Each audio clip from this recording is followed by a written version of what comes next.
Okay, sasa leo bwana, leo ndo tunamaliza utata wa kuhusu mwanamke gani ni mtamu, mwanamke wa rangi gani ukimpata akili inasema like okay. Kwa ufupi, kwa Zero kama Zero watakwambia kwamba wanawake wote mara nyingi huwa wanakupogi ni watamu, lakini hawa wanawake kila mmoja ana ladha tofauti.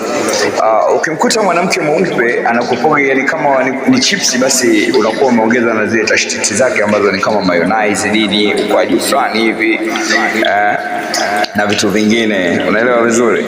Lakini ukimkuta mwanamke yule mweusi naturally, I say